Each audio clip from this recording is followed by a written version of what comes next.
Did you all watch this?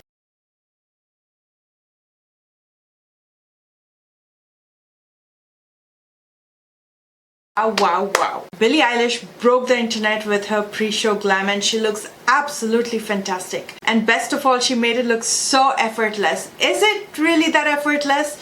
And how will it look on me? Unlike her, I have brown eyes, brown skin, but I want to use the same color story to see how it looks on me. To cleanse her face, she first uses micellar water, and the one that I'm using today is from Bioderma. I'm going to saturate this cotton pad just like her, and I'm going to wipe my face. This helps to remove any dirt, oil and makeup without needing to rinse, which is the best part. Micellar water, if you didn't know, contain tiny micellars, which are oil molecules suspended in soft water. So when you wipe your face with micellar water, they attract the impurities from your skin and lift them off the skin. So they are a fabulous cleanser. Next, she's going in with a moisturizer. So I'm going to be using the Ulla Henriksen Peptide Boost Moisturizer, and I'm going to be applying a generous amount all over my face. This moisturizer feels lightweight but has a deeply hydrating formula designed to firm, strengthen as well as nourish the skin, and as soon as you apply it, you feel it. This moisturizer is infused with multi-peptides and helps to boost collagen production.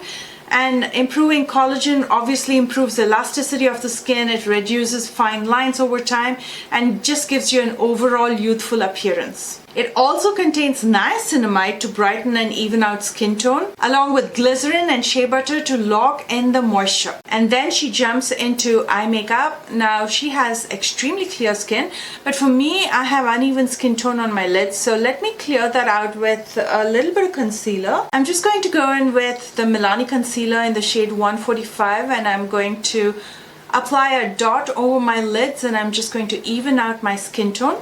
You can leave it as is if you don't crease, but I crease. So I'm going to lightly set it with a translucent powder. And the one that I always use and have been using, and I love this so much, is the One Size Translucent Loose Powder. Just very lightly dusting and setting. I don't want to apply too much because that's going to not only cake up, but it's going to be hard for me to use the eye pencil. Before she applies the eye pencil, she goes in with a Q-tip to clean her waterline. So I'm taking a dry Q-tip. Just make sure there's no stray cotton hair just flying around, because if that gets into your eyeball, it can really irritate it. So make sure it's tight and snug before you clean up your waterline. And then for the brown pencil, she's using the Maybelline Tattoo Liner. I'm going in with an eye pencil from LH Cosmetics. This is a deep bronzy brown shade, and she first applies it in her lower waterline, and then she's cleaning up her upper waterline, and then again applies the eye pencil there. See how much more it pops on her, because her eye color and her skin color are much lighter than mine. And many of you might think, why didn't I just use black? Because I want to show you how the same colors look different on different skin tones and different eye colors because of color theory. So I still want to use the same colors that she used. And then she does the same with the other eye as well. So let's clean up with the Q-tip and apply the eye pencil. And then she starts to pull out her wing. Now this is also a little bit more challenging because I have pigmented skin here and I also have hooded eyes. Now with the pigmented skin, maybe I should just apply some concealer there first before I pull out a wing. Just a dot, just to even out everything. And now I'm going to start pulling out the wing. See how I'm going a little bit more straight than going up diagonally, because I have the fold of the hood right here. So I don't want it to interfere with the fold of the hood, so I'm going just right across. And then she's using a deep brown shade by Makeup by Mario palette to fix this wing and this liner. I have the Makeup by Mario Master Mattes version 1 palette. She has the version 2. But these browns are the same, so I'm going to be using this eyeshadow. With a small angled brush, she goes over her wing as well as her liner to fix it. And we are of course doing the same. And then she uses the micellar cleansing water again with the Q-tip to sharpen the wings further. So I'm also dipping in the Q-tips in the micellar water, and I'm going to quickly clean up the wings. And then she fixes her wing a little bit more and brings the liner all the way to the inner corner. I was waiting for this moment where she starts to spot correct with the concealer. She's using NARS. I'm going to be using Milani shade 145. I'm just using this in areas where I have those patches, dark spots, of course, my under eye dark circles. I'm going to let it sit for a couple minutes before I blend it out to get full coverage. She's using a sponge. I'm going to be blending everything out with a concealer brush from Real Techniques. The advantage of using a concealer like this to spot correct is you are doing targeted coverage. You're not applying a full face of foundation, and that allows for a more lightweight finish. So you would mostly apply it on your blemishes, your dark spots, or areas of discoloration, and you can achieve an even skin tone and it'll look like your skin but just a better version. And then to set, she uses the Laura Mercier powder. I have the loose powder. This is the translucent one. I'm taking a powder brush and I'm going to very lightly dust it all over my face so it sets. I'm using a very light hand because I want that natural finish. And then she makes freckles with a brown liquid liner. I'm going to be using the Makeup Forever, and I'm going in the same areas where she used it. I'm going to apply it just like concealer. I'm going to let it sit for a couple minutes, and then with my finger I'm going to blur it out. If you try to blend it immediately, it's going to spread all over and it's going to look messy. So just wait for it to dry just a tad bit and then you can blend it out. For blush, she's using Milk Makeup.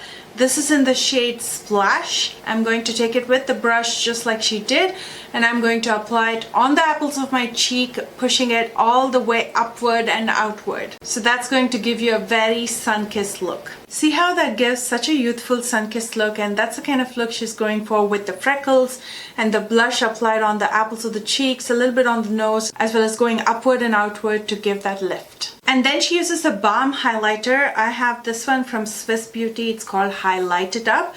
And I'm going to be using this on the highest planes of my face just like she did. She applies it and then blends it out with her fingers. For eyebrows, she uses two different brow gels. First, she goes in with a tinted brow gel just to fill in her brows.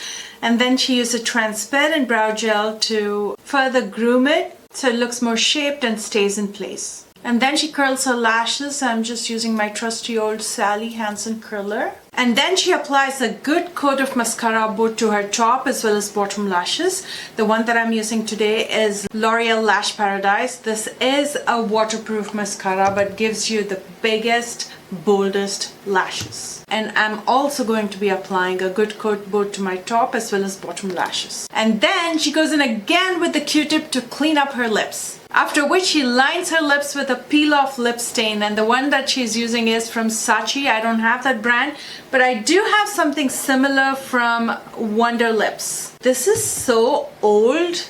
I hope it still works. I don't think this is going to work, so let me use a different lip stain. I have this tinted lip oil from Rare Beauty in the shade Delight, so I'm going to be using this in the borders. I'm going to let it sit for a couple minutes before I wipe it off, and it'll give that beautiful stain. And then she goes in with a brown lip liner from Tower 28. I'm just using this one from Makeup Forever in Limitless Brown. And we're just going over the lip tint to darken it just a tad bit. And it's nice to layer it this way because the lip tint is going to stay. It's not going to be as dark as your lip liner, but it'll stay. So even if your lip liner fades off, you'll still have the lip tint underneath. And then she starts shading everything towards inward. And then she uses a little bit of powder to mattify everything. And that's it, my friends, and here is the exact look done on me. I'd love to hear your thoughts, so comment below and let me know. And if you try this look on you, please don't forget to share it with me on Instagram. You'll find links to all my social media in the description box right below this video, along with all the products that I used. If you're new here, please consider subscribing. And if you'd like to consult one-on-one with me, I'm going to include that link in the description box as well. If you enjoyed this video, please don't forget to thumbs up. I love you guys so much, and I will see you soon with a brand new one. Bye guys.